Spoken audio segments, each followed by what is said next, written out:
یعنی یہ وہ دور تھا جب آپ علیہ الصلوۃ والسلام ابھی اس دنیا میں ظاہری جلوہ فرما نہیں ہوئے تھے۔ ان سے پہلے حیض آتا تو عورتوں کو گھر سے نکال دیا جاتا، ان کے ہاتھ کا پکا کھایا نہیں جاتا تھا، عورت کو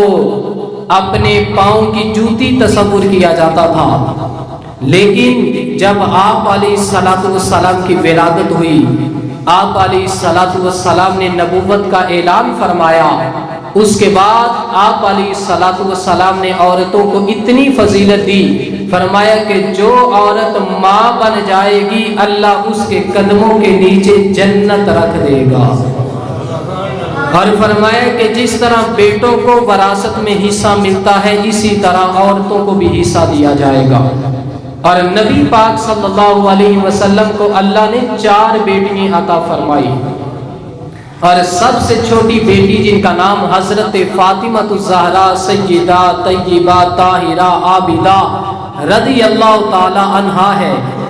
آپ جب تشریف لے کے آتی تھی تو نبی پاک صلی اللہ علیہ وسلم ان کے استقبال کے لیے کھڑے ہو جایا کرتے تھے، اور ان کے ماتھے پہ بوسہ دیتے تھے اور انہیں اپنی جگہ پہ بٹھایا کرتے تھے، اور فرماتے تھے کہ عورتیں پاؤں کی جوتی نہیں بلکہ سر کا تاج ہوتی ہیں، اور فرمایا کہ عورت اللہ کی رحمت بن کے تمہارے گھر میں آتی ہے۔ اور آپ علیہ الصلوۃ والسلام کا فرمان ہے، حضرت ابن عباس رضی اللہ تعالیٰ عنہ سے مروی ہے، فرماتے ہیں نبی پاک صلی اللہ علیہ وسلم نے ارشاد فرمایا کہ جس نے اپنی بیٹی کو زندہ درگور نہ کیا، اپنی بیٹی کو ذلت اور حقارت سے نہ رکھا، اور اپنی بیٹی کو اپنے بیٹوں کے برابر رکھا، بیٹوں کو بیٹی پہ ترجیح نہ دی، فرمایا اس خوش نصیب کو اللہ اس کے بدلے جنت عطا فرمائے گا۔ ایک روایت میں یعنی یہ ذکر ملا کہ جس نے زندہ درگور نہ کیا، ذلت اور حقارت سے دیکھا نہیں، اور فرمایا کہ بیٹوں اور بیٹی میں فرق نہیں کیا، تو یہ فرمان مصطفیٰ ہے۔ آپ نے فرمایا جس نے زندہ درگور نہ کیا، فرمایا جس نے ذلت اور حقارت سے نہ رکھا، فرمایا بیٹے اور بیٹی میں برابری رکھی، فرمایا میں محمد خوشخبری دیتا ہوں اللہ اس بندے کو جنت عطا فرمائے گا۔ اور ایک اور روایت میں حضرت عائشہ صدیقہ رضی اللہ تعالیٰ عنہا فرماتی ہیں کہ نبی پاک صلی اللہ علیہ وسلم گھر میں نہیں تھے، ایک عورت آئی، 2 بیٹیاں اس کے ساتھ تھی، فرماتی میرے پاس آئی اور آ کے سوال کیا کہ اے عائشہ صدیقہ رضی اللہ تعالیٰ عنہا مجھے کچھ دو۔ حضرت عائشہ صدیقہ رضی اللہ تعالیٰ عنہ فرماتی ہیں میں نے گھر میں دیکھا تو فرماتی ایک شوارہ سوکھی کھجور کے سوا میرے پاس اور کچھ بھی نہیں تھا، تو فرماتی ہیں میں نے وہی پیش کر دی۔ فرماتی جب میں نے اس عورت کو وہ کھجور پیش کی، اس نے اس کے 2 ٹکڑے کیے، ایک اپنی بیٹی دونوں بیٹیوں میں تقسیم کر دی، اور آپ اس نے کچھ نہیں کھایا۔ کہتی اتنی دیر گزری کہ حضور صلی اللہ علیہ وسلم تشریف لے آئے، تو میں نے عرض کی کہ اے اللہ کے نبی،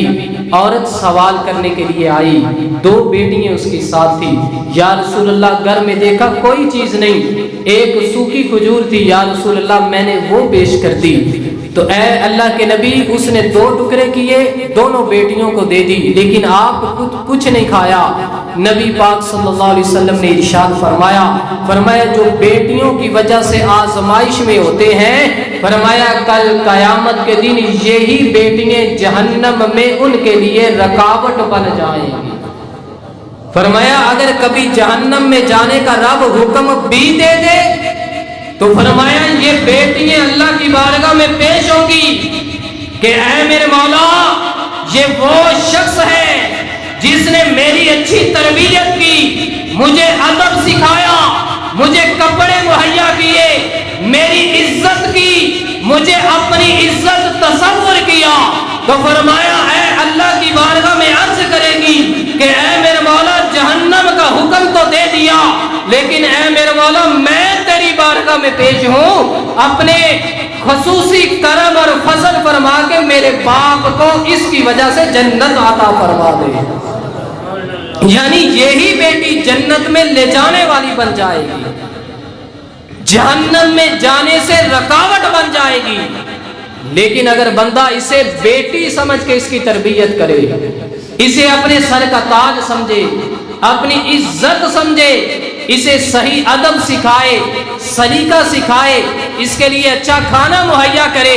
بیٹوں اور بیٹی میں فرق نہ کرے، تو رب ذوالجلال کی قسم ہے جو بیٹی کی تربیت کرتا ہے اللہ تعالیٰ اس بندے کو دنیا میں بھی بہت کچھ عطا فرماتا ہے اور آخرت میں بھی بہت کچھ عطا فرماتا ہے۔ تو یہ رب کی عطا ہے نا، رب جسے چاہے بیٹا دے دے،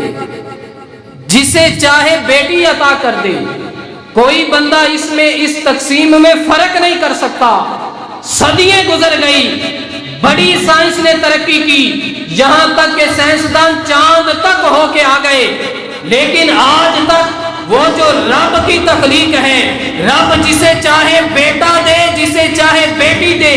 اس کے بارے میں کچھ نہیں کر سکے۔ اور یاد رکھو وہ لوگ جو آج بیٹی پیدا ہونے پہ شرمندہ ہوتے ہیں یا گولیاں مار کے بچی کو شہید کر دیتے ہیں، ذرا گریبان میں جا کے دیکھو، یہ تو وہ دور تھا جب آپ علیہ السلام نہیں آئے تھے، وہ جہالت کا دور تھا، جہالت بہت زیادہ تھی، لوگ زندہ درگور کرتے تھے، بیٹیوں کو جلا دیتے تھے، بیٹیوں کے ساتھ ظلم و ستم کرتے تھے، بیٹیوں کا گلا دبا کے مار دیتے تھے۔ آپ علیہ السلام آئے تو عورت کو عزتیں ملی، اور آج اسی نبی کا کلمہ پڑھا اور اپنے ہاتھ سے اگر کوئی کسی بیٹی کو گولیاں مار کے شہید کر دے تو بتاؤ کل قیامت کے دن آپ علیہ السلام کے سامنے کیا منہ دکھاؤ گے؟ تو یہ ضرورت ہے، انسان کی فطرت ہے، وہ چاہتا ہے، کیا تمہیں پتا کہ تمہارا بیٹا تمہارے لیے آخرت کا سہارا بنے گا کہ نہیں بنے گا؟ کس کے پاس یہ گارنٹی ہے؟ کون ہے جو یہ دعوے سے کہہ سکے کہ میرا بچہ میرے آخرت کا سہارا بنے گا؟ ہزاروں بچے ایسے تم لوگوں نے دیکھے ہوں گے کہ وہی لوگ بعد میں اپنے بچوں کو وہاں جمع کروا دیتے ہیں جسے اولڈ ہوم کہا جاتا ہے۔ والدین کی اتنی عزت بھی وہ بچے نہیں کرتے کہ اسے اولڈ ہوم میں جمع کروا دیتے ہیں۔ باپ بڑھاپے میں جا کے بھی پھر مجبور ہو کے کام کرنے پہ مجبور ہے، اولاد کو پالا، آج اولاد سمجھتی ہے اس کی وجہ سے ہمارا سر جھک جاتا ہے۔ کیا گارنٹی ہے تمہارے پاس کہ تمہاری اولاد نیک ہوگی؟ صاحبوں، بیٹوں سے زیادہ بیٹی محبت کرتی ہے، اس لیے اس ترجیحات کو سمجھو، بیٹیوں پہ ظلم نہ کرو بلکہ اللہ کی رضا پہ راضی رہو۔